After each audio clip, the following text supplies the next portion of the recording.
Hello, hello. Welcome to day 16 of the Bible in a Year. We are plowing through the Bible, and we've gotten to Genesis chapters 31 and 32, and we continue to hear about how the patriarchs are blessed. They receive so many blessings, and here we're hearing about how Jacob has been blessed.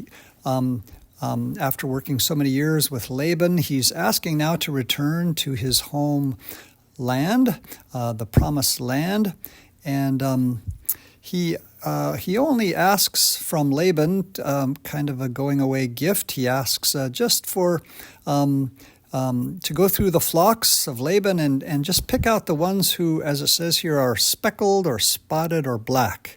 Now that was because that kind of coloration of sheep and goats was unusual.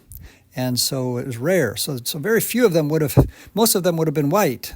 So he was not asking for much. But then, of course, Laban's very sneaky and sly and tricky, and he hides all those speckled and spotted animals, and so he's kind of trying to outwit Jacob, and he's trying to get Jacob, in fact, to stay and keep working for him. He's always kind of thinking of himself, self-interested, this Laban fellow. But then Jacob Jacob is blessed again because it seems like a strange little story here about, it's hard to understand what's going on, but what you have to understand is that in the ancient times, the ancient herdsmen believed that if animals would see certain things, it could affect the offspring of their breeding. So visual stimuli. So if they look at certain things, he puts these dark colored rods and striped things in the area where the animals were, and especially when they were breeding, and it worked. So that's kind of a strange story, but it works out that all of these. So he had made an agreement, like a contract or a treaty or a pact, and once you make an oath or a covenant, it's binding. And so Jacob can only take. He knows before God, he knows he can only take the ones that are speckled and spotted and such. And what happens is he does this thing, and then all these speckled and spotted animals are born, and then he decides to, escape into the night with all of these flocks of speckled and spotted animals that are rightly his, according to the covenant that they had made.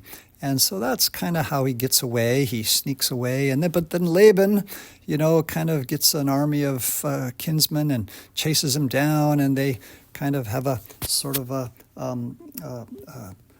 conversation, and Laban accuses him of cheating and says, "Oh, I would have given you a going away party. Why did you run away in the night?" Those kinds of things he says.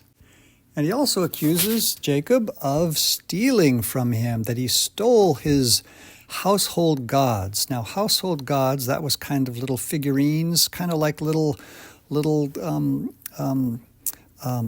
idols, really. It was the reality that some of these people still practice paganism. So they had little, statues of gods that they would worship, or they would use them for divination to try to tell the future and that kind of thing.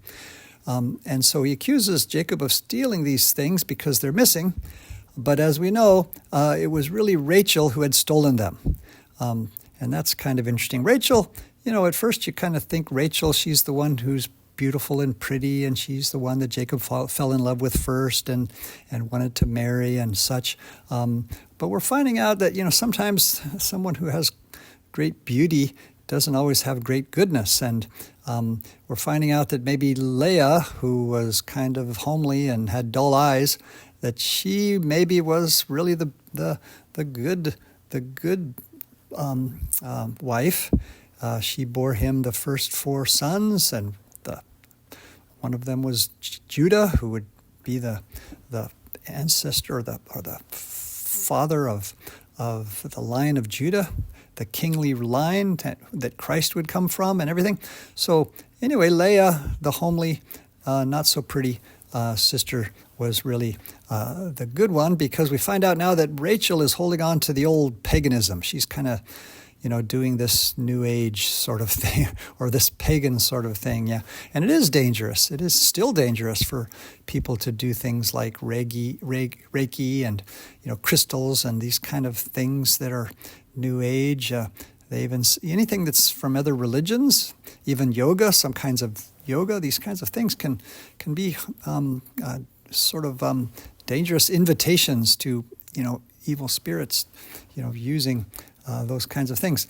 And so it goes on and it tells about how Rachel hid the things so that they were not found. And in the rest of this section, we have the story about how Jacob gets away, and he, because he makes a covenant with Laban, eventually Laban and he make an agreement that they are going to be cordial with one another, and Jacob goes off to the Holy Land, but then he's afraid when his brother, his older brother, who should have gotten the inheritance, is coming out toward him with his armies or his peoples. But Jacob has a beautiful way of trying to reconcile with his brother Esau. He sends flocks and herds, groups ahead of him as kind of gifts to appease him, and it's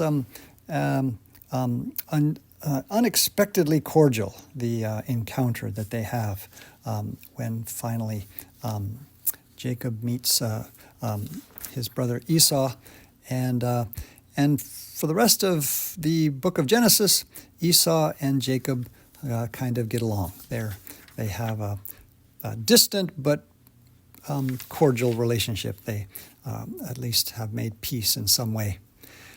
As Jacob is coming into the Holy Land, he has a vision of angels, a huge army of angels, and this is interesting. It's just like when he was leaving the Holy Land, he had that vision of Jacob's ladder, like a ladder to heaven, and angels and descending and ascending. And so Jacob has these kind of mystical experiences when he's close to the Holy Land. So he comes into the Holy Land now again, and here there's that mysterious story of him wrestling with whether it's an angel or whether it's God. It's always kind of unclear in the Old Testament, because angels were so awesome and mysterious and holy. And Jacob says, I have wrestled, I have seen God face to face, and my life is preserved. And so this is a kind of an image, a beautiful image, as we know from Catholic and mystical theology. The spiritual life is all about, keeping faithful to your daily prayer and wrestling with God. We've got to wrestle with God, kind of like Job, kind of like what Job does. We've got to wrestle with God and not be afraid. And so Jacob wrestles with God, and God ultimately, or the angel blesses him. But he nevertheless has to suffer. He gets sort of a limp to him. And isn't that what God does to us sometimes? We're blessed, but we have to carry the cross. And that's a lot like what happens when we try to follow our Lord.